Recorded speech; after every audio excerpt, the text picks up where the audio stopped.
থেমে থেমে হওয়া বৃষ্টিতে ঢাকার বিভিন্ন ওয়ার্ডে জমে থাকা পানি বাড়াচ্ছে ডেঙ্গু ঝুঁকি। স্বাস্থ্য অধিদপ্তর বলছে ঢাকার 18টি ওয়ার্ড রয়েছে ডেঙ্গুর উচ্চ ঝুঁকিতে, যার মধ্যে ঢাকা দক্ষিণ সিটির জুরাইন অন্যতম। এই মুহূর্তে জুরাইন এলাকায় আছেন আমাদের সহকর্মী মেহেরিন অ্যানি। এই বিষয়ে আমরা আরও জানবো তার কাছ থেকে। অ্যানি, জুরাইনে সামান্য বৃষ্টি হলে জলাবদ্ধতার একটা সমস্যা দীর্ঘদিনের, তো এর মধ্যেও আবার সেই বৃষ্টির জমে থাকা পানিতে ডেঙ্গুর ঝুঁকি বাড়াচ্ছে। জানাবেন যে মশক নিধন বা পরিচ্ছন্নতা নিশ্চিতে সিটি কর্পোরেশনের আসলে উদ্যোগ কি? স্বাস্থ্য এবং স্বাদের মধ্যে চমৎকার একটা ব্যালেন্স করে পীর প্রিমিয়াম আয়োডাইজড লবণ।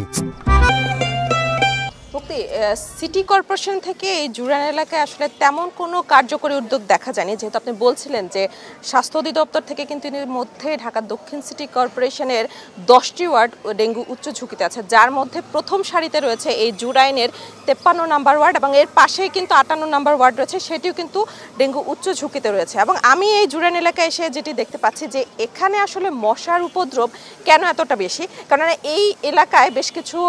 খাল এবং ডোবানালা রয়েছে এবং যে খাল এবং ডোবানালার পানি প্রবাহ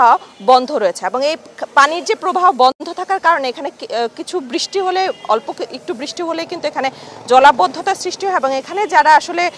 এই এলাকাটা কিছুটা একটু নিচু এলাকা হওয়াতে কারণে এখানে বাসা বাড়িতে খুব সহজেই পানি ঢুকে যায় এবং সেই জমে থাকা পানি, আপনি জানেন যে কিছুদিন আগে হয়ে যাওয়া ঘূর্ণিঝড়ে যে বৃষ্টি হয়েছে সেই বৃষ্টির পানি কিন্তু এই এলাকার বিভিন্ন বাসা বাড়ি থেকে এখনও পুরোপুরি আসলে নিষ্কাশিত হয়নি, কেননা এখানকার এলাকাবাসীরা বলছে যে এই এলাকায় যে খাল ডোবানালাগুলো রয়েছে সেখানে পানি প্রবাহ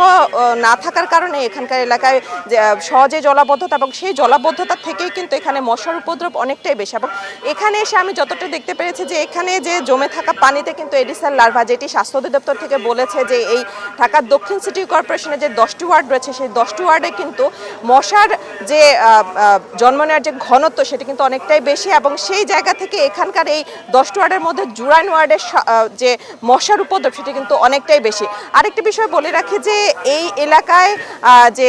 খালের যে পরিস্থিতি এবং খাল কিন্তু এখানে যে খালের যে ডোবা নালাতে কিন্তু অনেক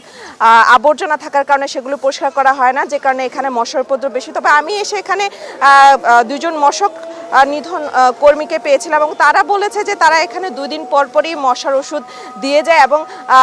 কিন্তু সেখানে আসলে যে পরিমাণ মশার ওষুধ দেওয়া হয় সেই অনুযায়ী কিন্তু এই এলাকায় যে ধরনের জলাবদ্ধতা সৃষ্টি হয় এবং পানি নিষ্কাশনের ব্যবস্থা না থাকায় কিন্তু এই ওষুধ দেওয়ার ফলেও কিন্তু এখানে মশার যে লার্ভিসাইডিং করার পরেও যে মশার নিধনের যে ব্যাপারটি সেটি কিন্তু হয়নি এবং এলাকাবাসী এখানে যারা খালের আশেপাশে আসেন তারা বলছেন যে এই খালের আশেপাশে এবং প্রধান সড়কে শুধু মশার ওষুধ ছেটানো হয় এবং বাসাবাড়ি এবং অলিতে গলিতে কিন্তু মশার ওষুধ ছেটানো হয়নি, যে কারণে এখানে মশার উপদ্রব অনেকটাই বেশি। তো মুক্তি এই ছিল আমার কাছে জুরাইন এলাকা থেকে মশার পরিস্থিতি নিয়ে সর্বশেষ। মেহেরিন অ্যানি যুক্ত ছিলেন রাজধানীর জুরাইন এলাকা থেকে।